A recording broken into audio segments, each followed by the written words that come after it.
Olá, colega farmacêutica, tudo bom? Vamos então dar continuidade à nossa aula. Então, a gente vai dar sequência falando um pouco sobre a avaliação da farmacoterapia.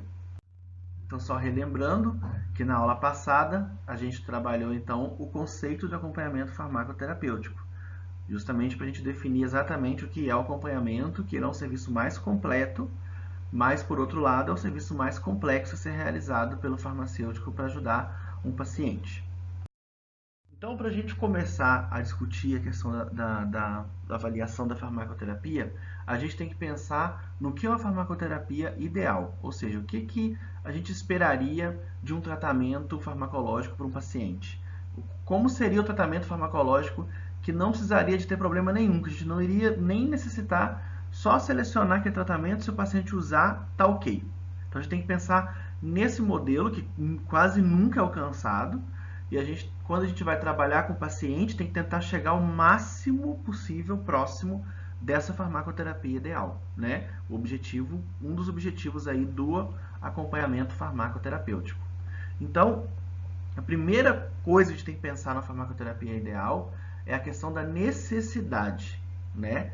Então, a gente tem que pensar que o paciente, então, ele tem que usar os medicamentos que ele precisa, né? Ele não pode usar um medicamento que ele não precisa.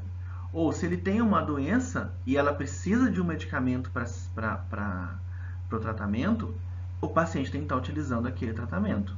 Então, na farmacoterapia ideal, a necessidade avalia exatamente isso. O paciente utiliza todos os medicamentos que ele necessita e não utiliza nenhum medicamento desnecessário. O outro passo importante da farmacoterapia ideal é em relação à adesão, né? A gente vai trabalhar numa aula posterior mais a fundo o que é adesão. Mas na farmacoterapia ideal, o paciente tem que ser capaz de compreender e cumprir o regime terapêutico conforme o combinado, né? E ele tem que concordar e aderir ao tratamento numa postura ativa. Ou seja, o profissional, ao negociar com o paciente o tratamento, o paciente compreendeu e ele tem capacidade de fazer aquilo que foi recomendado. Vamos pensar numa forma farmacêutica complexa, uma insulina, um creme vaginal, um colírio, né? Para a farmacoterapia ideal, o paciente tem que ter capacidade de manusear esses instrumentos e fazer o uso correto. Além disso, concordar com esse tratamento, querer utilizar e aderir a esse tratamento, né? A outra questão que a gente tem que avaliar numa farmacoterapia ideal é a questão da efetividade, né? Que é aquele tratamento que é necessário, o paciente está utilizando, ele está fazendo efeito, né? E o efeito que ele está fazendo é o efeito suficiente para se alcançar as metas terapêuticas? Então, numa farmacoterapia ideal, a efetividade, o paciente ele responde ao medicamento, ou seja, o medicamento faz efeito naquele paciente, um efeito detectável, e o regime terapêutico ele está adequado ao alcance das metas que foram definidas. Então, isso é uma farmacoterapia efetiva. E por último, e não menos importante, a questão da segurança.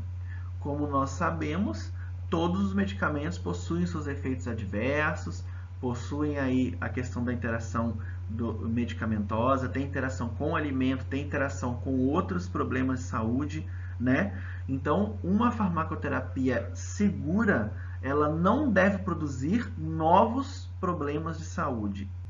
E ela não deve agravar os problemas de saúde pré-existentes, né? Então, nem sempre a gente consegue providenciar isso para um tratamento, mas a gente tem que pensar no máximo possível dessa farmacoterapia não gerar condições novas de problema de saúde e nem agravar o que a pessoa, o paciente, já possui. Então, para a gente poder garantir o máximo dessa farmacoterapia ideal, né, nos processos de necessidade, de adesão, efetividade e segurança, como a gente sabe, aquilo ali é uma terapia ideal, como eu tinha dito antes, né? Infelizmente, nem todas as farmacoterapias são assim.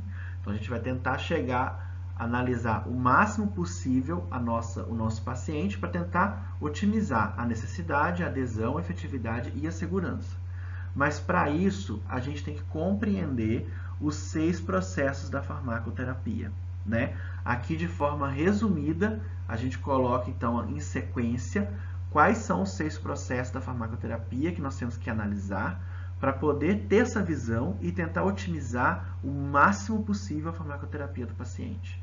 Então, o primeiro processo é a questão da seleção, né, que avalia principalmente a questão da necessidade da farmacoterapia, a questão da administração, ou seja, como esse medicamento chegou até o paciente, como ele está utilizando, como está sendo administrado, o processo biofarmacêutico, que é no momento que esse paciente ingere esse medicamento, todo o andar desse medicamento no sistema digestivo do paciente até ser absorvido na corrente sanguínea, o processo farmacocinético, que é o caminho da corrente sanguínea até o local de ação e a saída desse medicamento através da metabolização e da excreção.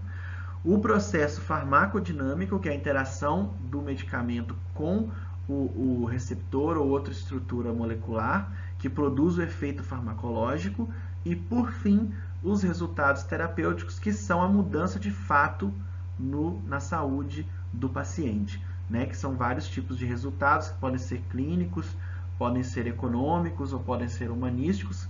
Então, a gente vai agora destrinchar cada um desses de uma forma mais específica para a gente poder saber realizar um bom acompanhamento farmacoterapêutico.